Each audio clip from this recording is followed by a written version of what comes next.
Welcome to the Tower Coffee Hour. I'm your host, Ty Tyree, and yesterday we had a chance to see our Congressman, Lloyd Doggett from the 35th District in Texas, in the neighborhood, in the alley, in the rain. And this was a fundraiser for our Congressman, so here's what it looked like. Okay, we are at the outdoor fundraiser for Congressman Lloyd Doggett, the 35th District, Texas, and you can see the rain is coming down, and this is mostly staff, a few people helping. There's Ani, and so was going to be out here in the alleyway, but with this rain, we're having to transition inside. You all know about Yes. I came out here to ride the other day.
This is a fascinating group of folks to get together. Bill McCamley, raise your hand. If you're not part of Transit Forward, Bill McCamley is helping us support transit projects in Austin.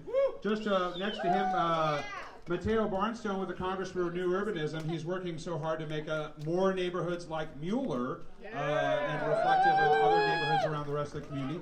Our great council, and he made the frosé if you had any of it. He's really incredible. Our former president of the Austin Independent School District Board, Geronimo Rodriguez, ladies and gentlemen. And for all the Mueller neighbors, he's a big cheese over at Mueller, Seton Ascension, so he's giving us a great health care option that's right down the street. Our great council member who's working every day so hard that he's working here on a Sunday for us, Zoe Kadri. Zoe, are you still here? Councilmember Kadri is working so hard for us. And then our trustee at one of the greatest, if not the greatest, Austin community college in the country, Austin Community College, Nan McCraven. Nan, put your hand up. Are you still here? Oh, there you are. There's Nan McCraven right over there. Go thank her. It's really great community college. Oh, wonderful. This is Zoe Kadri, everybody. Make sure to vote for him. It's a few more years away, but make sure to vote for him for re-election. Ladies and gentlemen, I gave Congressman Doggett the world's shortest microphone cord. So with that, I will say something funny just really quickly. My name is Matt Curtis, and I got to work with Mayor Wynn and Mayor Leffingwell, and we had this city manager years ago named Toby Futrell. And she said, you know, it's so great. We're the only community in the country where your city manager's name is Toby, and your mayor's name is Will, and your congressman's name is Lloyd. We all know each other. We all love each other. Ladies and gentlemen, Lloyd Doggett. Well, thank you all so very much. You know, Matt is obviously a person of big stature, but also a big heart and big commitment to this community. And thank you, Matt. Thank you, Christy. Thank you, each of the hosts for this gathering. Good to see all of you out here. I've often had people say I didn't have sense to get out of the rain.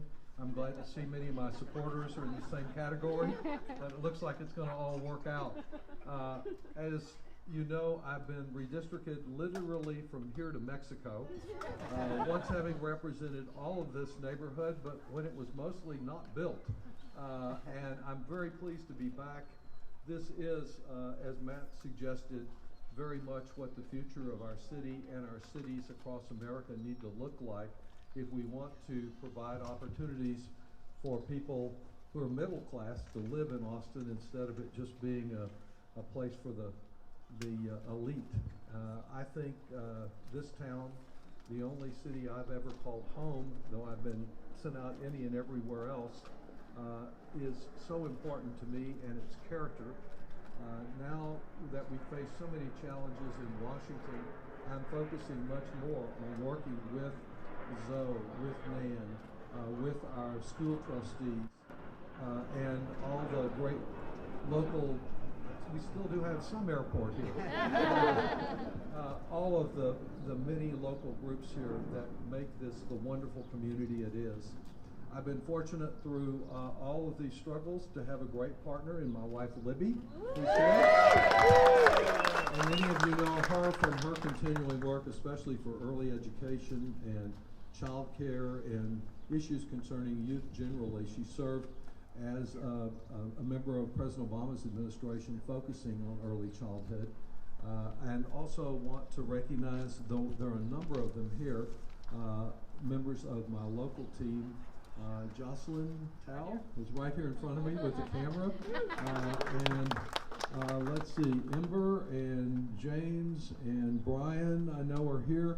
And I'm glad to see Kate, to see you here, who will be coming to DC to join me in about another week from Austin. So we have a great team. And one of, pardon? Angela, of course, is over here working along with Brian. Thank you, honey. No, one of the great things about this job is working with a number of really dynamic young people out of our universities here, but in Washington also, who are committed to trying to leave this country in a better shape than we found it. It is a challenging week, as you're seeing in Washington. I don't know, I was asked, how is this debt crisis thing going to work out? The honest answer is, I'm not sure, but we have to stand by the full faith and credit of the United States and not see it disregarded for the first time in American history. We face some people who are in Congress who really don't believe in government for anything, and when they were in charge, they're right, government is not the answer usually.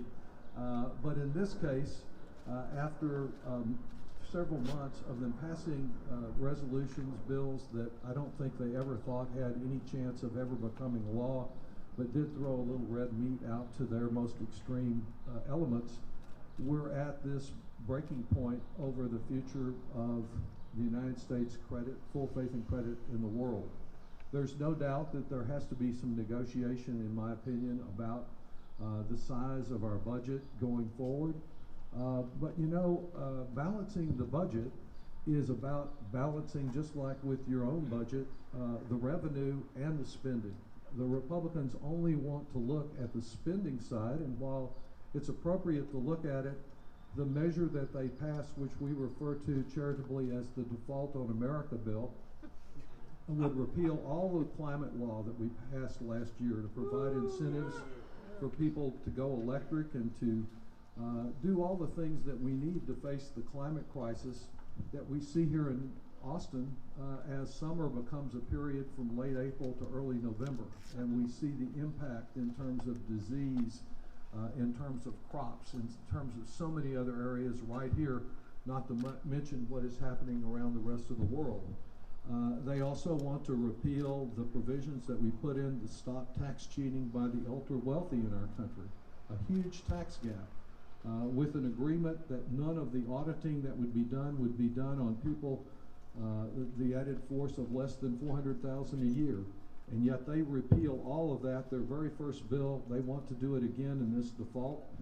And they want to cut the size of the budget for everything other than defense and a couple of other areas by about 22%, which means Pell Grants go down instead of up, that nutrition and education and social services go down instead of up and don't keep up with inflation. And for doing all of that, they propose to extend the debt limit not for years, but until next March in the middle of the campaign where they can do this all again. And so we're faced with not being able to accept that, hopefully being able to find some common ground if there's any good faith on that side. But if not, there is no alternative but for the president to exercise the authority some scholars say that he has under the 14th Amendment, which charges us with paying the debts of the United States. I prefer to not use that approach because I think there's a lot of uncertainty around it, but it is sort of the last chance to be sure that we do not default. So that will play out over the course of the next few days. I heard Janet Yellen saying again this morning she reaffirms her June 1st date.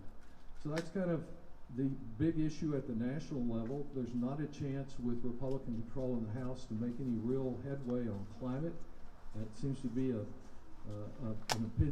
word that can't be mentioned in their caucus any more than abortion over there. And it's really hard to understand why there's not a willingness to recognize the reality of what we face on issues of human rights, on women's health care, on climate, on issue after issue. We're in kind of a holding pattern, hoping that we will get 5 more votes in the next election and begin to make progress again.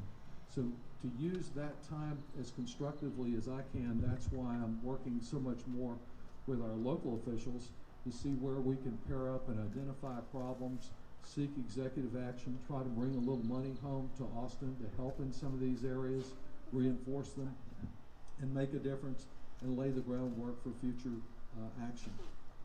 These elections, of course, cost a fortune, and I'm called on to offer support to the many people that are frontline candidates all over the country, as well as to hold our own here in Texas.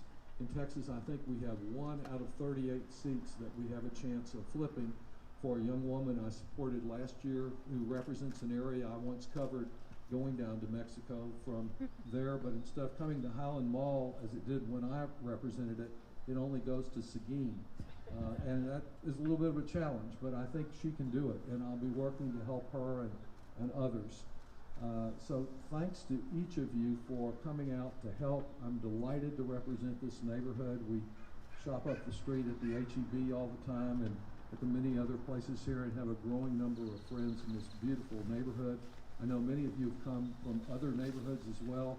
I cover from the Hayes County line up to the area of Austin, the city limits that stretch into Williamson County. And I am really glad to be home and off I-35 most of the time. So, Matt, thank you. You want to have any other words to add or No, points that to was make? awesome. How about it? And thank you all for putting up with the inside, outside, and the drizzle we were dealing with earlier. And let's see the hosts, all the host committee folks, raise your hand. Make sure to thank your host committee hosts that's near you. They did a great job. That includes our council member, Zoe Condry. Thank you so much. Thank you, everybody. We're going to play some music. There's going to be more wine, more beer. Make yourselves at home. Get to say hi to the congressman, and thank you for being here.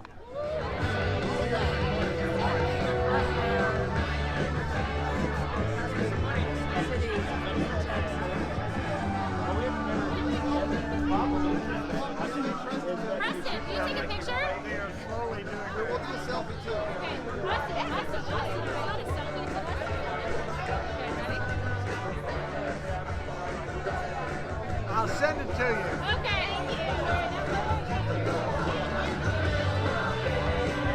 The sun came up, the rain dried out, and the congressman had a chance to meet with lots of his friends here in the Miller community. I've been having my picture taken with the congressman for over 20 years, and he's a great servant, public servant, and he's a good man for our community. So let's support him. Thank you, and we'll see you around the neighborhood.